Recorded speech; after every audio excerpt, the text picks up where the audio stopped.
idea who this girl was. And then, of course, a picture emerges of the two of them, again, when she was underage. You're listening to The Corbett Report. Welcome, friends. James Corbett, CorbettReport.com, coming to you in a conversation recorded on the 24th of February, 2016. Today we're talking to Pierce Redmond of Porkins Policy Review. Of course, you will all be familiar with his work by now from our previous conversations, but if you're not, I will include a link to his website and podcast so you can go and check it out for yourselves. And of course, you will also know that he is going to be a podcast producer for the newsbud.com venture when, if, and as that gets funded via the Kickstarter campaign that is ongoing as we speak. And of course, the link to that campaign will be in the show notes as well, so you can go check it out and contribute to help keep this independent media coming and growing.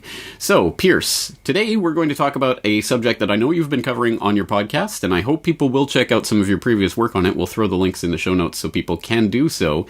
But we're going to talk about Jeffrey Epstein? Who is this? What is the Lolita Express? What is this all about?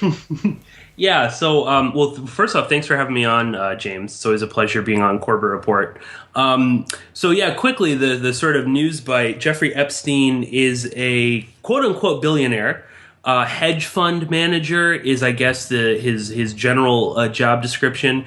He is a money manager of sorts.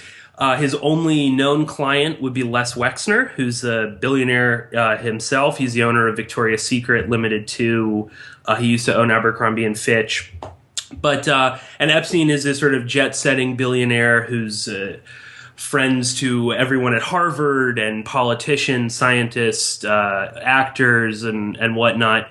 But he, I guess, came to true prominence outside of the sort of upper echelon of the New York elite when in 2005, 2006, a very large-scale investigation went on to his activities in Palm Beach. He owns a very large estate in Palm Beach, as well as New York City, New Mexico, and an island in St. Thomas.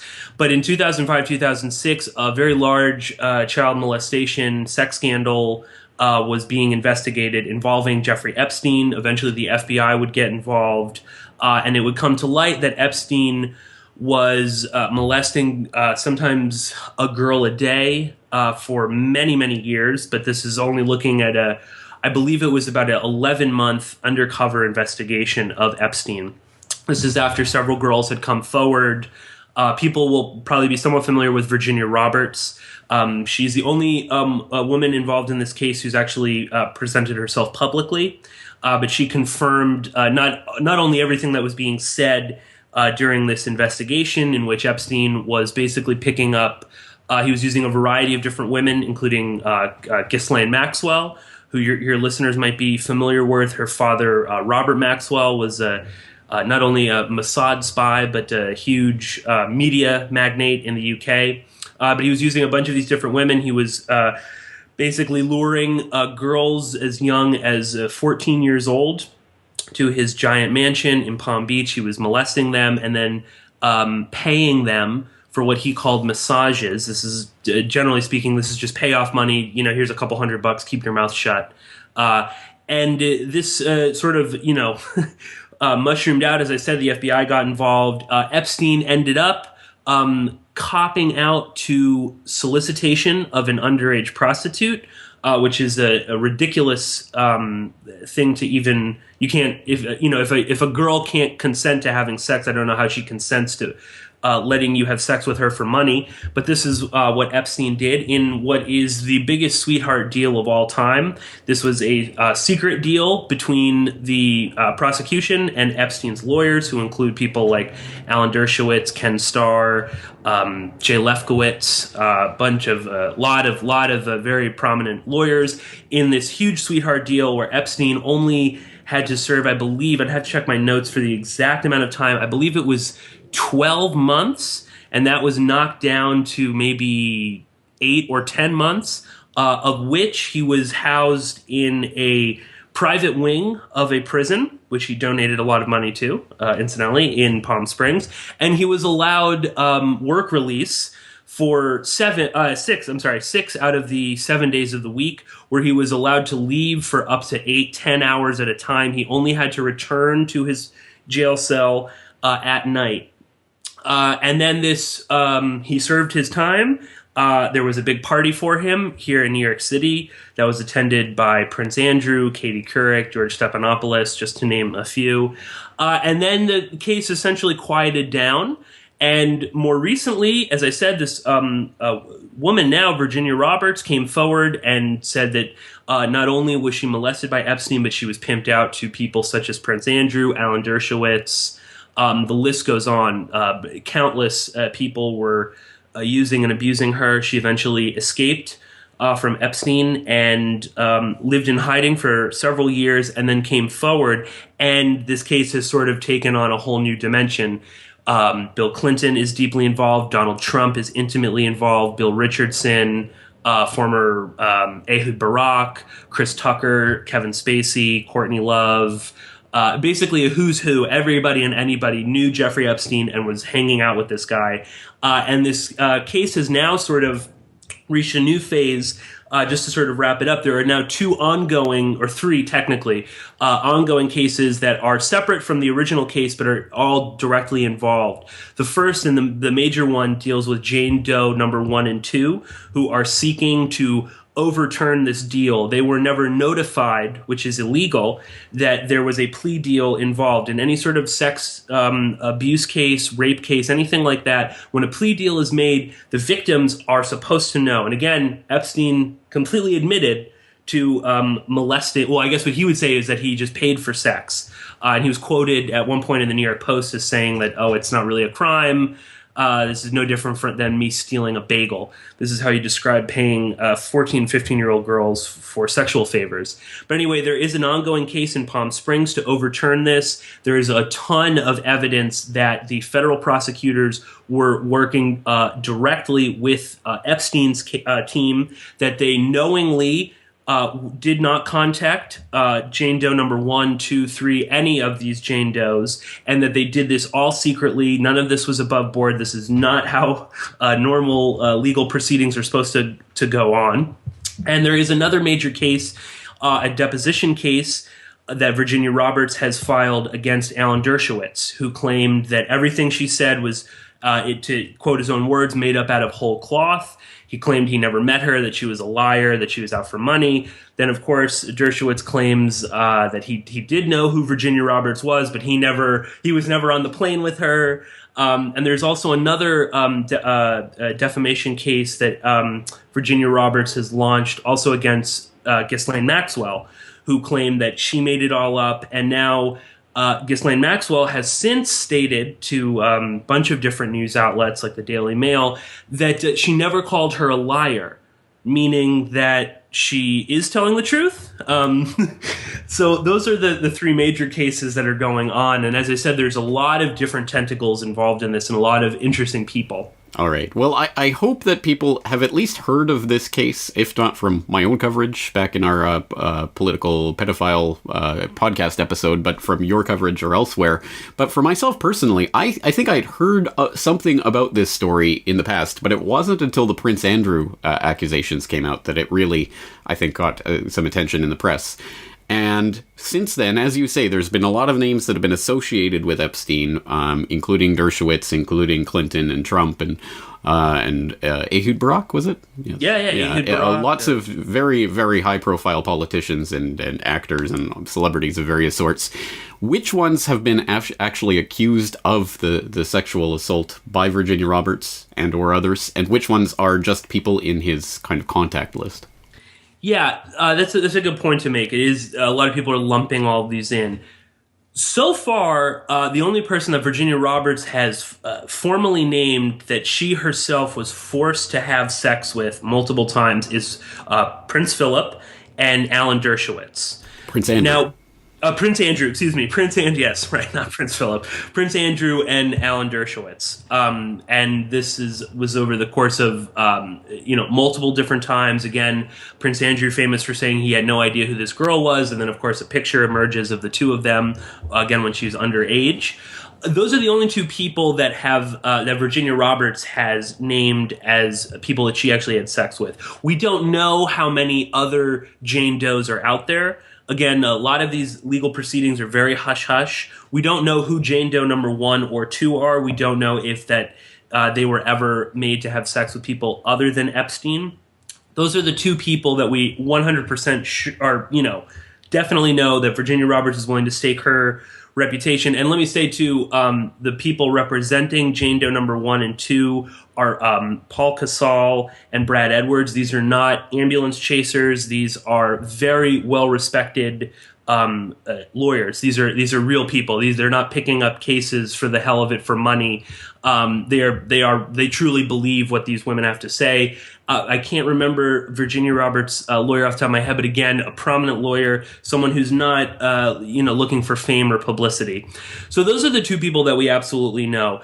I will say, many people will say that Clinton had to have been involved. I certainly think there's a lot of suspicious things going on. Virginia Roberts claimed that she never saw Clinton engage in any sexual act while they were on what is now called Orgy Island, which is Epstein's Island in St. Thomas. He was absolutely there, something he denies. And when Virginia Roberts asked Epstein point blank, why is he here? Epstein alluded to he said that, one, that he owes me a favor, and alluded to the fact that he had blackmail on Clinton. And that's why Clinton was there. And Virginia Roberts said that was one of her main things when anytime Epstein would force her to have sex with someone, he would debrief her afterwards. And this is essentially what Epstein was running, not only child prostitution ring, but also a blackmail ring as well. So those are the only 2 people. Again, though, Donald Trump intimately involved in this. He's at least been to Epstein's house. He's flown on Epstein's plane. Virginia Roberts worked at Mar-a-Lago, which is a resort owned by Donald Trump. And this is, again, a guy who said he never heard of Jeffrey Epstein when he's quoted years ago as saying that he's a great guy and that he likes women on the young side as much as he does. They were spotted together all over. But so far, all we really know are Dershowitz and Prince Andrew. All right, so we have Jane Doe 1 and 2 who are suing because of the illegal plea deal that Epstein copped, and we have Virginia Roberts with a couple of different defamation lawsuits. Where are we at with this? What's happening right now? So the main case to overturn this insane plea deal has actually gained quite a bit of ground. There is ample evidence that, in fact, the federal prosecutors did go out of their way at the behest of Epstein's lawyers to completely not tell these women what was going on. There was even the judge involved in that original case, who goes by the name of Acosta, wrote a very lengthy letter where he went into detail. He said that he was being followed, that he was being intimidated, that from the very beginning this was a case that was intimately being controlled by Epstein. That case has actually gone forward quite a bit. There have been more calls to depose federal officials. That seems entirely likely to actually happen right now.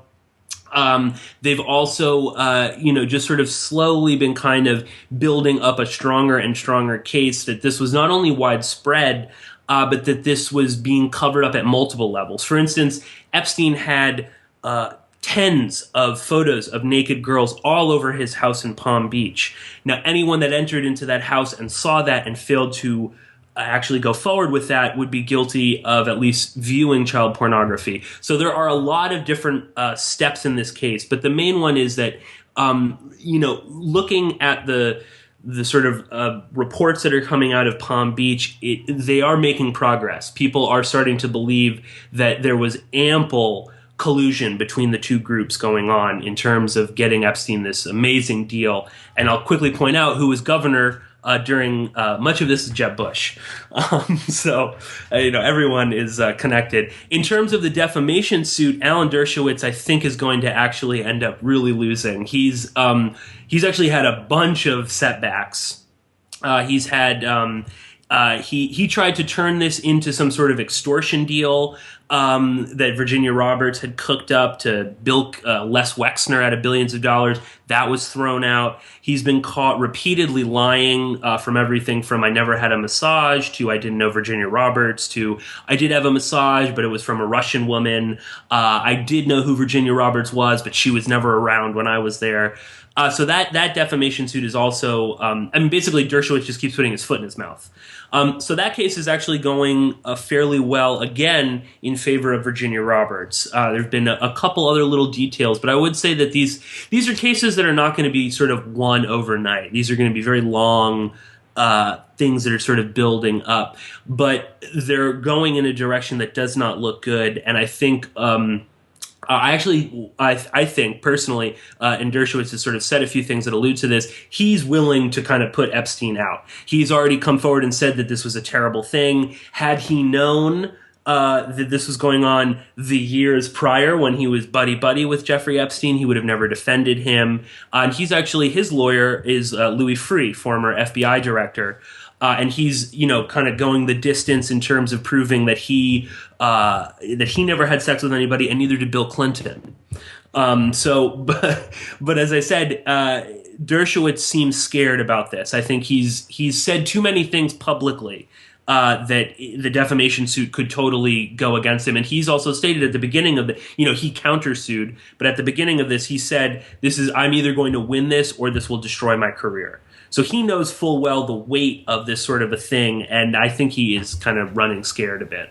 Very interesting. Well, if Louis Freeh's vouching for him, then I guess he must be. Yeah. What could go wrong? Yes. All right. Well, extremely fascinating case, and I think the other part of this is that if Dershowitz actually does lose the defamation case, it is still a question of whether or not he will pay a penalty for it in the court of public opinion, depending on whether or not that gets much attention. Because, of course, it is the big spotlight of attention, what gets attention and what doesn't, that often determines whether these things really are career and reputation ending, or whether he'll continue to make nightly appearances on the nightly news as some sort of expert commentator. And, of course, the excluded factor in all of this is that, well, of course, the corporate media is highly complicit with a lot of these people who are implicated in this case, and they don't have any interest, really, in exposing something like this that could end up backfiring on them or their advertisers or their main backers, which is exactly why we are hoping to launch Newsbud, the independent media that is brought to you by you. Of course, newsbud.com is the place to go to find out more information about this. We've had a couple of roundtable conversations and a telethon and other things that I'll include in the show notes if you haven't seen it yet. There is a Kickstarter ongoing right now to try to raise the funding to get Newsbud up and off the ground. Pierce, tell us about your involvement with Newsbud and what you hope to be doing with it.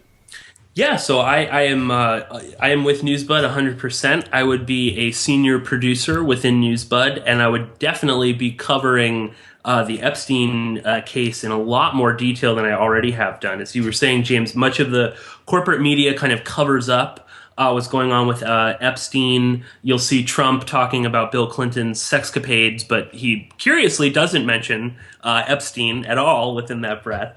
But he has mentioned Epstein, by the way. Yes, he has. Yeah, for sure. They're good buddies. Well, he liked them a bit young, exactly. But... Yeah. Oh, I flew on his plane, but that's not a big deal. But yeah, this is definitely, I think this is a huge story that has gone completely unnoticed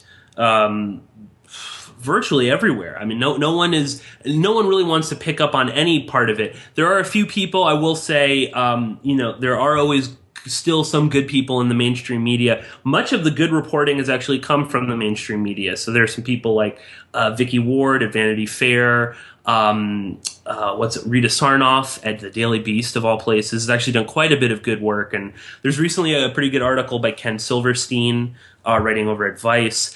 But those are all great, but a lot of the pieces are not really put together and the full sort of context of what's going on.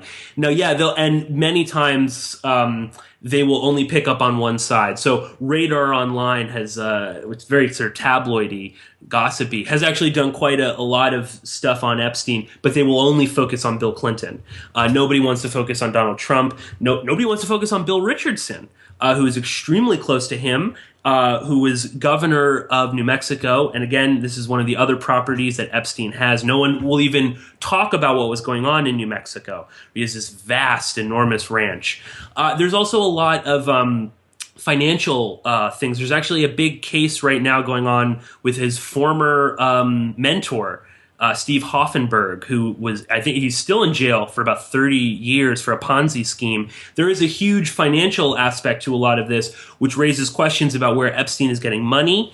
Is this money actually coming from real people? Is he stealing money from people? Is this blackmail money that he's then funneling in? So there's a lot more complexity to this story that even I haven't gotten into. Again, because as you can see, I'm just sitting in my room just as James is, and there's only so much time in the day. There's only so many resources. And it's very hard to, especially with a story like this, you're getting into very tricky subject matter. And there are a lot of things that can go wrong. And again, I'm only limited to what I can see on the internet.